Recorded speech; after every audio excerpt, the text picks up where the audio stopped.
Calvary స్వరము నీ కొరకే, కల్వరి స్వరము నీ కొరకే.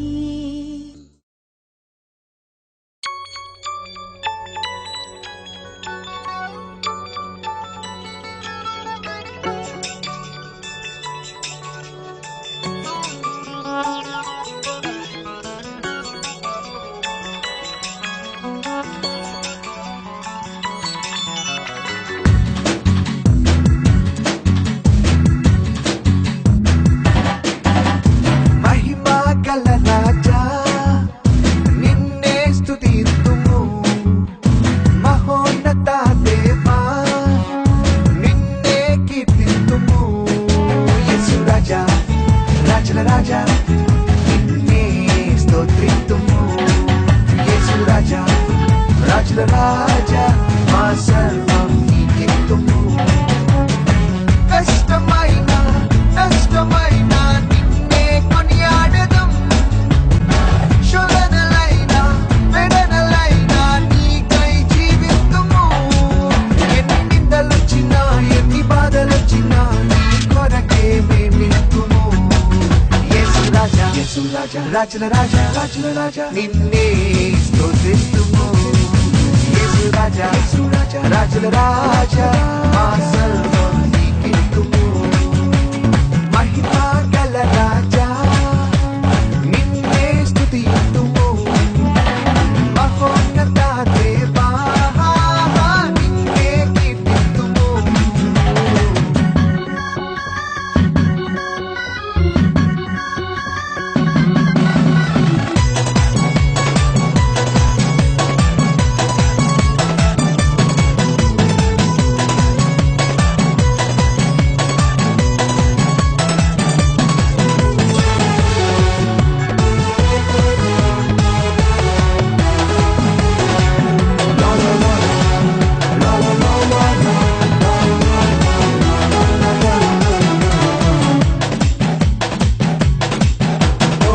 నత్తివాడైన మోషేను నాయకుడిగా చేసేను, గొల్లవాడైన దావీదును గొప్ప రాజుగా మార్చేను. బానిసైన యోసేపును బహుగా దీవించెను. యేసు రాజా, రాజుల రాజా, నిన్నే స్తోత్రిస్తుము. యేసు రాజా, రాజుల రాజా, మా సర్వం నీకిత్తుము. మహిమా గల రాజా నిన్నే స్తుతిస్తుము. మహోన్నత దేవా నిన్నే కీర్తిస్తుము.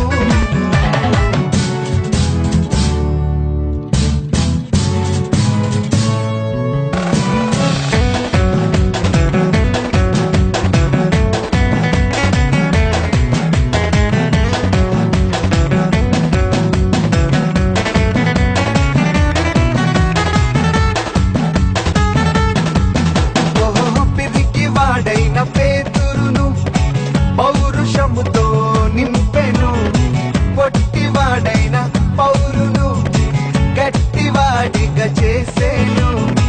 అనుమానించే తోమాను సిలువ సాక్షిగా మార్చేను. యేసు రాజా, రాజుల రాజా, నిన్నే స్తోత్రిస్తుము.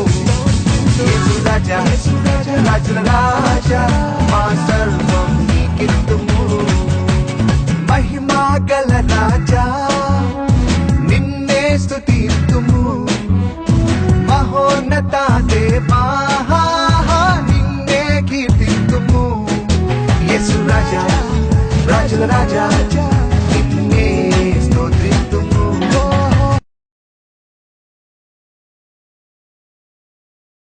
37th chapter 18వ వచనం నుంచి చదువుదాం.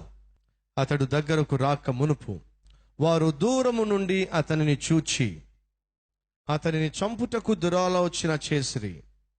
వారు, ఇదిగో ఈ కలలు కనువాడు వచ్చుచున్నాడు, వీనిని చంపి ఇక్కడనున్న ఒక గుంటలో పారవేసి దుష్ట మృగము వీనిని తినివేసినని చెప్పుదము.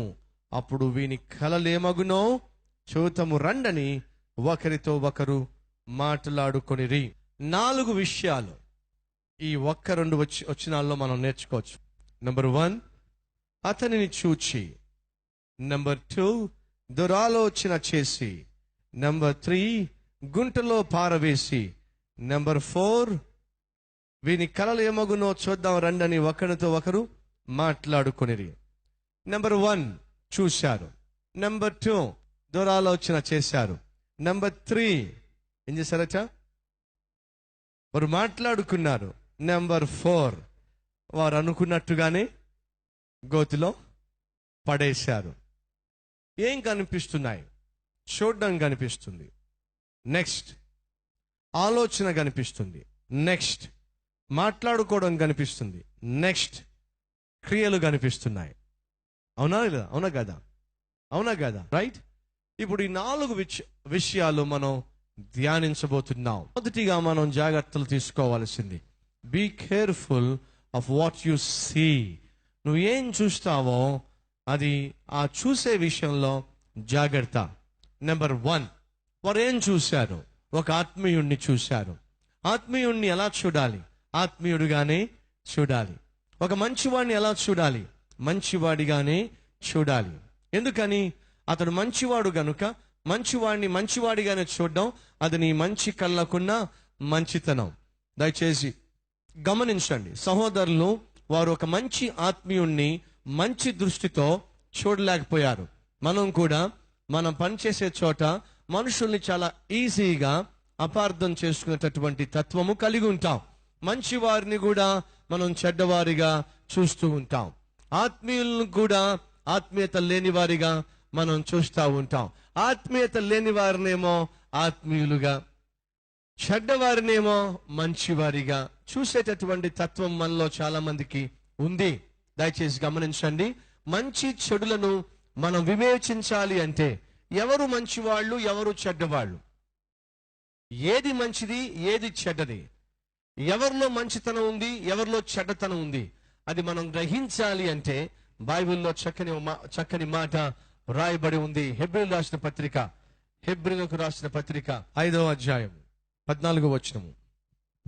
వయస్సు వచ్చిన వారు పరిపూర్ణులు, అభ్యాసము చేత మేలు కీడులను వివేచించుటకు. ఏంటంట? మేలును కీడును వివేచించుటకు సాధకము చేయబడిన జ్ఞానేంద్రియములు కలిగి ఉన్నారు గనుక బలమైన ఆహారము వారికి తగును.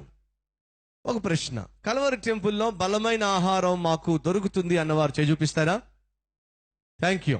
బలమైన ఆహారం మీరు భుజిస్తున్నట్లయితే వాక్యము మీకు వర్తించాలి. ఏమిటి వాక్యం మీకు వర్తించాలి అంటే, బలమైన ఆహారం భుజిస్తున్న వాళ్ళు మంచి చెడులను ఏం చేయాలట?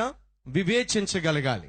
మంచి ఏమిటో, చెడేమిటో, మంచి వాళ్ళు ఎవరో, చెడు వాళ్ళు ఎవరో, కీడేమిటో, మేలేమిటో గ్రహించగలగాలి. నేను చాలా మందిని చూస్తూ ఉంటా. మంచి వాళ్ళు కనిపిస్తున్నప్పుడు వీళ్ళ గురించి ఇతరులు ఏ విధంగా ఆలోచన చేస్తున్నారో గమనించినప్పుడు నేను నా కళ్ళతో చాలా మందిని చూశా. మంచి వారిని, చాలా మంచి వారిని దుర్మార్గులుగా భావించేటటువంటి దుర్మార్గుల్ని నా కళ్ళతో చూశా. నా మాట మీకు ఏమైనా అర్థమైందా? మంచి వారిని, చాలా మంచి వారిని దుర్మార్గులుగా భావించేటటువంటి దుర్మార్గుల్ని నేను నా కళ్ళతో చూసి ఏం చేయాలో తెలియక నవ్వుకుని ఊరుకుంటూ ఉంటా. ఎందుకని వారికి మంచి వారి యొక్క మంచితనం కనిపించదంటే, వీరిలో ఉన్న ఆత్మీయ అంధత్వము మంచి వారిలో ఉన్న మంచి తత్వాన్ని చూడకుండా చేసేస్తుంది. మీలో ఎవరైనా అటువంటి వారు ఉన్నారా? మంచి వారిని కూడా అపార్థం చేసుకునేటటువంటి ఘనులు, ఆత్మీయులను కూడా అపార్థం చేసుకునేటటువంటి ఘనులు, దేవుని చేత అంగీకరించబడిన వారిని కూడా అపహసించేటటువంటి ఘనులు మనలో ఎవరైనా ఉన్నట్లయితే బుద్ధి తెచ్చుకోవడం మంచిది. ఆత్మీయుడు యోసేపు ఆ ఆత్మీయుడిని చూసి అపార్థం చేసుకుంటున్నారు ఆత్మీయ హీనులు. నువ్వు ఒకవేళ ఆత్మీయులను అపార్థం చేసుకునే వ్యక్తిగా ఉన్నట్లయితే ఒక రోజు రాబోతుంది, ఏ వ్యక్తినైతే నువ్వు అపార్థం చేసుకుంటున్నావో ఆ వ్యక్తి దగ్గరకు వెళ్ళి జాచే స్థితి దేవుడు ఏదో ఒక రోజు నీ జీవితంలో తీసుకొస్తాడు. కాబట్టే మంచి వారిని అపార్థం చేసుకునే సాహసము ఎప్పుడూ చేయవద్దని ప్రభువు పేరట మనవి చేస్తున్నా. యోసేపు ఆత్మీయుడు, యోసేపు దేవుని చేత ఏర్పరచబడిన వాడు. యోసేపు పట్ల దేవుడు ఉన్నతమైన తలంపులు కలిగి ఉంటే యోసేపును చూసి ఆత్మీయ హీనులు గుంపుగా చేరి ఆ ఆత్మీయుడికి వ్యతిరేకంగా నిర్ణయాలు తీసుకుంటూ, వ్యతిరేకంగా మాట్లాడుతూ, వ్యతిరేకంగా పన్నాగాలు పన్నుతూ కలలుగనేవాడు వస్తున్నాడు, వీడిని చంపి పడేస్తే వీడి కళ్ళు ఏమవుతాయో చూద్దాం అని చెప్పి పాపం ఒక మంచివాడిని పొట్టను పెట్టుకునే ప్రయత్నం చేస్తున్నారు చెడ్డవారు. ప్రియ సహోదరుడా, ప్రియ సహోదరి, నీ జీవితంలో ఎటువంటి చెడ్డ పనులు చేస్తున్నావో నాకు తెలియదు గాని ఈ చెడ్డ పని మాత్రం చేయి మాకు. ఏమిటా చెడ్డ పని? మంచివారిని కూడా చెడ్డవారిగా భావించే దౌర్భాగ్యమైన పని. ఎవరు ఆ విధంగా చేస్తారయ్యా అంటే మంచిని చెడును వివేచించలేనటువంటి మూర్ఖులు మంచివారిని కూడా చెడ్డవారిగా భావిస్తారు. మరి ఎవరు మంచివారిని మంచివారిగా, చెడ్డవారిని చెడ్డవారిగా గ్రహించగలరు అంటే బైబిల్ సెలవిస్తా ఉంది, అనుభవము చేత జ్ఞానేంద్రియములు సాధనము చేయబడిన. ఏంటంట? మంచి వాళ్ళెవరో చెడ్డవాళ్ళెవరో మనం గ్రహించాలంటే మనకు అనుభవం ఉండాలి. ఏ అనుభవము? ఆత్మీయ అనుభవము, వాక్యానుసారమైన అనుభవము మనం కలిగి ఉన్నప్పుడే మంచివారిని మంచివారిగా, చెడ్డవారిని చెడ్డవారిగా గుర్తించగలము, గ్రహించగలము. అట్టి కృప ఈరోజు వాక్యం వినే ప్రతి ఒక్కరూ పొందుకుంటే ఎంత బాగుంటుంది. సాధారణంగా అంటూ ఉంటాం, ఏమిటి? గొర్రెట ఎవరిని నమ్మిద్దంట పాపం? ఎవరిని? కషాయం వాడిని నమ్మిద్దంట పాపం. ఎందుకని? వాడు మేత చూపిస్తాడు కదా, వాడు గడ్డి చూపిస్తాడు కదా. కాబట్టి పాపం ఎవరిని నమ్ముతుందట? కషాయం వాడిని నమ్ముతుంది. అమాయకత్వం, అమాయకత్వం. ఈరోజు ఈ మాటలు వింటున్న వారిలో అమాయకత్వంతో బలి కావద్దని, అమాయకులుగా ఉండవద్దని బైబిల్ సెలవిస్తున్నట్టుగా మనం ఎట్టివారిగా ఉండాలట? బలమైన ఆహారం తీసుకునే వారిగా ఉంటూ సాధకము చేయబడిన జ్ఞానేంద్రియములు కలిగి మేలును కీడులను వివేచించే కృప భాగ్యము పొందుకుంటకు సిద్ధపడితే ఎంత బాగుంటుంది. ఈ రోజు మీ జీవితంలో ఒక విలువైన ప్రార్థన చేయాలి. ఏమిటి ఆ విలువైన ప్రార్థన అంటే, ప్రభువా, మా ఆఫీస్లో చాలా మంది ఉంటున్నారు, కానీ అందరూ ఒకేలా ఉంటున్నారు, కానీ ఎవడు మంచోడో తెలియదు, ఎవరు చెడ్డోడో తెలియదు. ఎందుకని? డూప్లికేట్లు బాగా వచ్చేసినాయి. మెడికల్ షాపులో అన్ని ఒకేలా ఉంటున్నాయి మందులు, కానీ ఏది మంచి మందో ఏది డూప్లికేటో తెలుసా? తెలీదు. అందులో డూప్లికేట్ బంగారం బాగా మెరుస్తుంది. మీకు తెలుసా విషయం? ఏంటంట? రోల్డ్ గోల్డ్, అబ్బో ఏం మెరుస్తుందిలే. అవునా? అంతగా మెరుపు వచ్చేటటువంటి రోల్డ్ గోల్డ్ మనం చూస్తా ఉన్నాం. కాబట్టి ఎవరు ఆత్మీయులు, ఎవరు ఆత్మీయ హీనులు గుర్తించటం ఈ మోడర్న్ ప్రపంచంలో, ఈ మాయా ప్రపంచంలో, ఈ వేషధారంతో నిండిపోయిన మనుషులతో కూడిన ప్రపంచంలో అటువంటి వారిని గుర్తించటం కష్టమే. కానీ జాగ్రత్తగా వినండి, మనం వాక్యము ద్వారా అనుభవాన్ని, సాధకము చేయబడిన జ్ఞానేంద్రియములు కలిగిన వారమైనట్లయితే మనం అన్నమంతా తిని పరిశీలించిన అవసరంలో ఉడికిందో లేదో. పైన 2 మెతుకులు తీసుకుని నలిపితే తెలిసిపోతుంది అన్నం ఉడికిందో లేదో. మన కల్వరి టెంపుల్లో ఉన్న విశ్వాసులు వాక్యము చేత అంటగట్టబడిన వారై మేలు కీడులను వివేచించగలిగిన కృపను పొందుకున్నట్లయితే ఎంత బాగుంటుంది. అలా వివేచించే కృప మీరు పొందుకోవాలంటే వాక్యం చేత ఎప్పటికప్పుడు మీరు నింపబడాలి. వాక్యానుసారంగా మీరు జీవించాలి. తత్ఫలితంగా వాక్యానికి వ్యతిరేకంగా జీవించే వారెవరో, దేవుని దృష్టిలో అసహ్యులుగా ఉంటున్న వారెవరో, దేవుని చేత అంగీకరించబడిన వారెవరో గ్రహించగలిగితే బాగుంటుంది. ఈ ముష్కరులు, ఈ మూర్ఖులు ఒక ఆత్మీయుణ్ణి ఆత్మీయ హీనునిగా భావించి వారితో పాటు అతన్ని ఎంచారు. సో మొదటిగా ఈ సహోదరులు ఆత్మీయుడు వస్తున్నప్పుడు ఆత్మీయుడును ఆత్మీయహీనుడిగా భావించారు. అందుకే చెప్తున్నా, నీ కళ్ళు వాస్తవాన్ని గ్రహించే కళ్ళుగా ఉండాలి. నీ కళ్ళు సత్యాన్ని గ్రహించే కళ్ళుగా ఉండాలి. ఎదుటి వ్యక్తి ఎటువంటి వాడో గ్రహించేటటువంటి కృప, వివేచన మనం కలిగి ఉంటే ఎంత బాగుంటుంది. సో మొదటిగా నేర్చుకోవాల్సిన పాఠం, be careful of what you see with your eyes. నువ్వు ఏం చూస్తున్నావో, నీ కళ్ళ ద్వారా ఎలా చూస్తున్నావో నువ్వు నీ విషయంలో జాగ్రత్తగా ఉండాలి. కళ్ళు, బైబిల్ సెలవిస్తుంది ఏమని కళ్ళ గురించి? నీ దేహమునకు నీ కళ్ళు దీపము గనుక నీ కళ్ళు ఎలా ఉండాలి? తేటగా ఉండాలి. నీ కళ్ళు తేటగా ఉన్నట్లయితే నీ దేహం అంతయు ఎలా ఉంటుందట? వెలుగుమయమై ఉంటుందట. వెలుగుమయమై పరిశుద్ధమై నీ దేహము ఉండాలి అంటే నీ కళ్ళు చక్కగా చూడగలగాలి. నీ కళ్ళు పరిశుద్ధంగా ఉండాలి. నీ కళ్ళు వాస్తవాన్ని గ్రహించేవిగా ఉండాలి. అడుగుతున్నా, ఈరోజు ఈ మాటలు వింటున్న ప్రియ సహోదరుడా, ప్రియ సహోదరి, పచ్చ కామెర్లు గలవాడి కళ్ళట, ఆ కంటికట ఏమిటట? అన్నీ పచ్చగానే కనిపిస్తాయంట. అవునా? ఒకవేళ నువ్వు అటువంటి వ్యాధి కలిగిన కళ్ళు కలిగినట్లయితే వెంటనే ప్రభు కనికరం కోరుకో. నువ్వు మూర్ఖుడు అయితే నీకు అందరూ మూర్ఖంగా కనిపిస్తారు. నువ్వు పాపిష్టోడు అయితే నీ ఎదుట అందరూ పాపిష్టోళ్ళుగా కనిపిస్తారు. నువ్వు అనుమానిస్తుడు అయితే నువ్వు అందరినీ నువ్వు అనుమానిస్తూ ఉంటావు. ఎందుకని? నీకు అనుమానం జబ్బు కాబట్టి. ఒకసారి చెప్పాను, నీకు జ్ఞాపకం ఉందా? ఒకడట ఓడలో ప్రయాణం చేస్తున్నాడట. చిన్న క్యాబిన్ ఇచ్చారట. ఇటువైపు వీడు పడుకున్నాడట, అటువైపు వాడు పడుకున్నాడట. వీడికి పరమ అనుమానమట. ప్రతి ఒక్కడి మీద అనుమానమట. వీడు పడుకుంటూ ఒక కన్ను తెరిచి చూసేవాడట. చూస్తే అటుపక్కోడు కూడా ఇటుపక్కోడిని ఒక్క కన్నుతో చూసేవాడట. ఓరి దుర్మార్గుడు అనుకుంటానే ఉన్నాడు, వీడేదో దుర్మార్గుడిలా ఉన్నాడు ఏంటట. ఈ దుర్మార్గుడు అనుకుంటున్నాడట ఏమని?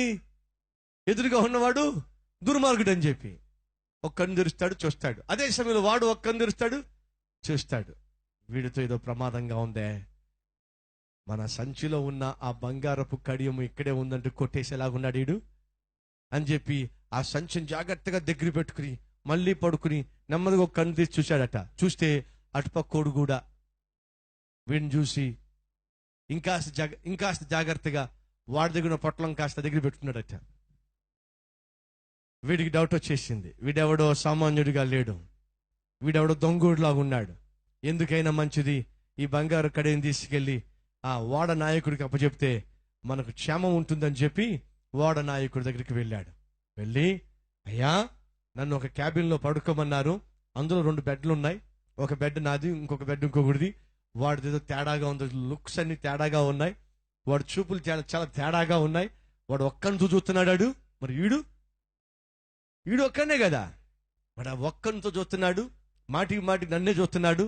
నాకెందుకో డౌట్ వచ్చి నా దగ్గర ఉన్న బంగారపు కమ్మి తీసుకొచ్చి మీ దగ్గర పెడుతున్నా, ఎందుకైనా మంచిదని చెప్పేసి అని చెప్పి అన్నాడు. బాబు ఇంతకీ నీ క్యాబిన్ ఏ క్యాబిన్ అంటే నాది 210వ క్యాబిను అన్నాడు. వెంటనే రికార్డు చూస్తే, అయ్యా మళ్ళీ చెప్పు, ఏ క్యాబిన్? నీ క్యాబిను 210వ క్యాబిను. అవునా? మరి నీ పక్కన్నాడు ఏంటి? అరగంట ముందు వాడికి నీ మీద డౌట్ వచ్చి బంగారపు చైన్ తెచ్చి నాకు ఇచ్చాడేంటి? ఏంటంట? ఆ పక్కన కూర్చున్న వాడు ఈడి మీద డౌట్ వచ్చి అరగంట ముందు వాడి బంగారు చైన్ తీసుకెళ్లి వాడ నాయుడికే ఇచ్చాడంట. ఏమని? నా పక్కోడి మీద చాలా డౌట్ గా ఉంది, వాడి చూపులు, వాడి వ్యవహారం అంతా, కాబట్టి ఎందుకైనా మంచిది ఈ బంగారు గొలుసు మీ దగ్గర పెట్టుకోండి అని చెప్పి తీసుకొచ్చి ఎవరి మీద అనుమానం వచ్చింది? వీడి మీద అనుమానం వచ్చింది. ఇప్పుడు దీన్ని ఏమందాం మనం? దొందే అందామా వద్దా? నువ్వు అనుమానస్తుడు అయితే లోకం అంతా నిన్ను అనుమానిస్తుంది. జ్ఞాపకం పెట్టుకో. నువ్వు మంచివాడివైతే లోకం అంతా నీకు మంచిగానే కనిపిస్తుంది. ఎందుకని? నీ కళ్ళు మంచివైతే సహజంగా మంచిని నువ్వు కోరుకుంటావు, మంచిని నువ్వు తీసుకుంటావు. కాబట్టి చెప్తున్నా, నీ కళ్ళు పరిశుద్ధంగా ఉన్నట్లయితే నీ ఒళ్ళంతా పరిశుద్ధంగా ఉంటుంది. పచ్చ కామెరలుగా ఉండమాకు, పైత్యంతో చూడమాకు, కామంతో చూడమాకు, నీ ఇష్టానుసారంగా నువ్వు జీవించమాకు. నీ నేత్రాలను పరిశుద్ధంగా కాపాడుకో. ఈరోజు ప్రతి ఒక్కరికి ఉన్న పెద్ద సమస్య ఏమిటంటే నేత్రాలను పరిశుద్ధంగా కాపాడుకోవడమే. కాబట్టి సహోదరుడా, సహోదరి, నీ శరీరము వెలుగుతో, నీ శరీరము పరిశుద్ధతతో నిండి ఉండాలంటే నీ కళ్ళు పవిత్రంగా ఉండాలి. బైబిల్లో ఒక భక్తుడున్నాడు. ఆ భక్తుని గురించి ఈ విధంగా రాయబడి ఉంది. ఏమని రాయబడి ఉందంటే, అతడు భూమి మీద ఉన్న వారిలో నీతిమంతుడు, యథార్థవంతుడు అని రాయబడి ఉంది. ఎవరి గురించో కాస్త చెప్తారా? ఎవరి గురించి? భూమి మీద ఉన్న వారిలో యథార్థవంతుడు, నీతిమంతుడు అని చెప్పి దేవుడు సాక్ష్యం ఇచ్చాడు. ఎవరి గురించి? యోబు గురించి. ఎందుకు ఆ సాక్ష్యం ఇచ్చాడో తెలుసా? యోబు అటువంటి జీవితాన్ని జీవించాడు. ఎటువంటి జీవితాన్ని జీవించాడో బైబిల్లో ఉంది. 31 మొదటి వచనం ఏమనుంది? నేను నా కన్నులతో నిబంధన చేసుకొంటిని. నేను నా కన్నులతో నిబంధన చేసుకొంటిని. ఏమని? కన్యకను నేను ఎలాగూ చూచుదును. నేను నా కన్నులతో నిబంధన చేసుకున్నా. ఏమని? ఆడవాళ్లను చూడనని. ఎంత మంచి నిబంధన. ఉన్నారా మన మధ్య కళ్ళతో నిబంధన చేసుకున్న సహోదరులు, కళ్ళతో నిబంధన చేసుకున్న సహోదరులు ఉన్నారా? తమిళ్లో ఎప్పుడైనా ఈ నిర్ణయం తీసుకున్నావా? నేను రోడ్డు మీద వెళ్తున్నప్పుడు, బస్ స్టాండ్ లో ఉన్నప్పుడు అమ్మాయిలు నేను చూడను, అమ్మాయిలు నేను చూసే ప్రయత్నం చేయను, అబ్బాయిలు నేను చూసే ప్రయత్నం చేయను. నా ఎదురుగుండా చక్కని చీర కట్టుకున్న వాళ్ళు వెళ్తున్నప్పుడు ఆ చీరను పదే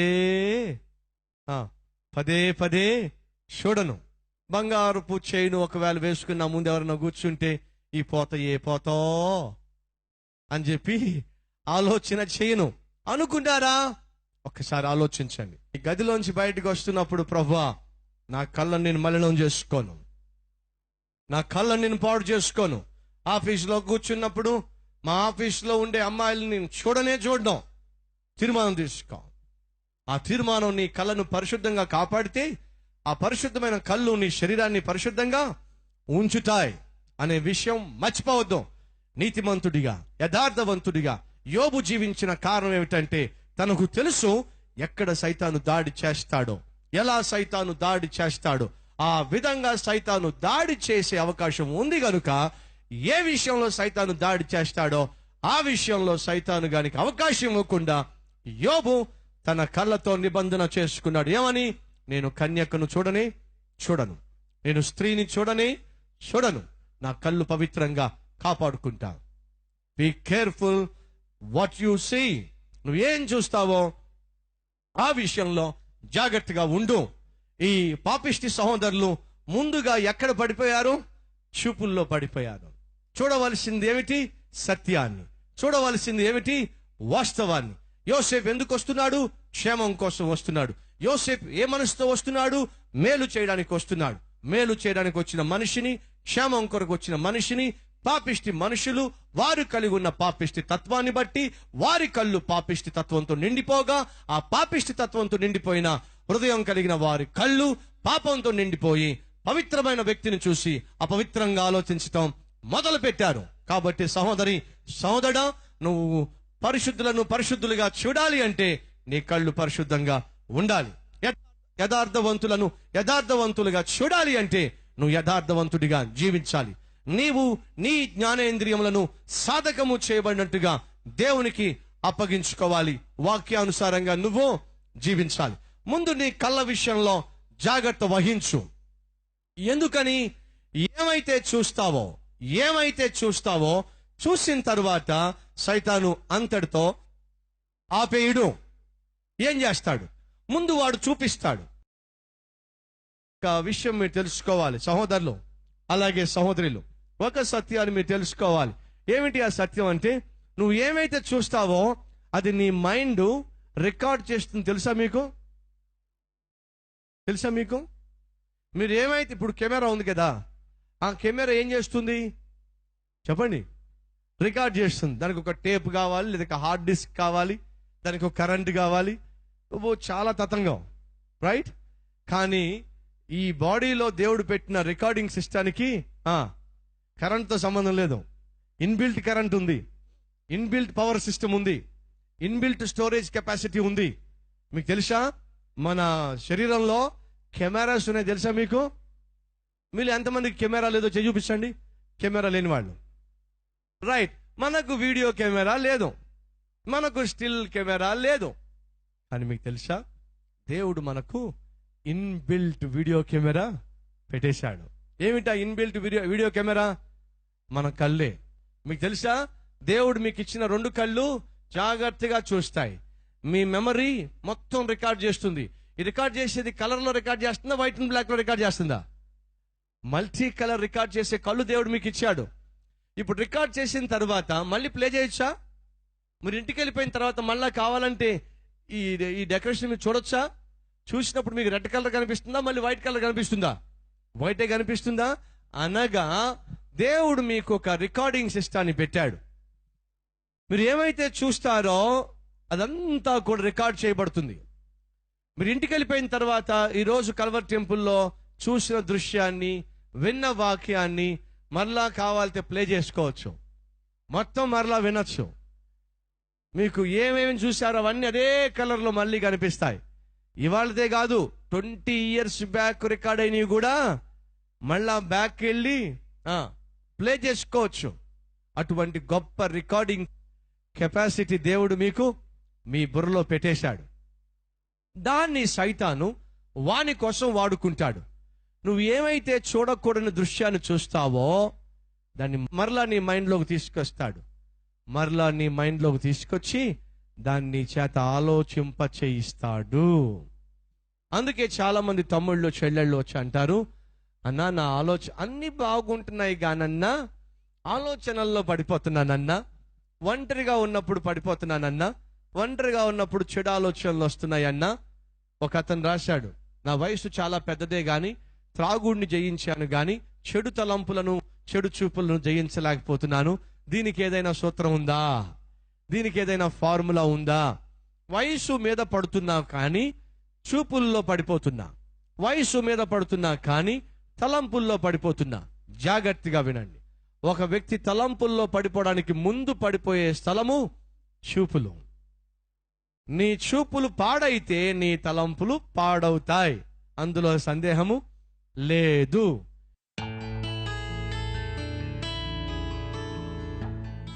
మహాపరిశుద్ధుడు అయిన ప్రేమ కలిగిన తండ్రి, యోసేపు యొక్క సహోదరుల యొక్క చూపులు పాపిష్టి చూపులు, వారి ఆలోచనలు దురాలోచనలు, వారి పన్నాగాలు పాపిష్టి పన్నాగాలు, వారి క్రియలు దుష్క్రియలు. కారణము వారి హృదయము పాపముతో నిండిపోయి ఉంది. ఈరోజు ఎందరైతే ప్రభువా మా చూపులు సరిగా లేవు కాబట్టి ఆలోచనల్లో పడిపోతున్నాం, మా తలంపులు సరిగా లేవు కాబట్టి మా క్రియల్లో మేము పాపానికి తావిస్తున్నాం, బయటకు మాత్రం ఆత్మీయులుగా కనిపిస్తున్నాం, లోపల మాత్రం పాపిష్టి క్రియలకు చోటిస్తున్నాం, బయటకు మాత్రం బలంగా కనిపిస్తున్నాం, లోపల మాత్రం పాపిష్టి చెదబట్టి బహుబలహీనంగా జీవిస్తున్నాం. ప్రభువా ఈ బలహీనమైన జీవితం నుంచి మమ్మల్ని విడిపించండి, ఈ పాపిష్టి తత్వం నుంచి మమ్మల్ని విడిపించండి. నేడే నీ రక్తముతో మా అరికాలు మొదలుకొని నడినెత్తి వరకు ప్రతి అవయవమును పరిశుద్ధపరిచి పరిశుద్ధంగా జీవించుటకు, ఆలోచించుటకు, చూచుటకు, నిబంధన చేసుకున్న వారమై జీవించుటకు కృప చూపించమని ఎందరైతే తమ జీవితాలు నీకు అప్పగిస్తున్నారో వారందరినీ అంగీకరించమని యేసయ్య పేరట వేడుకుంటున్నాం తండ్రి. ఆమేన్.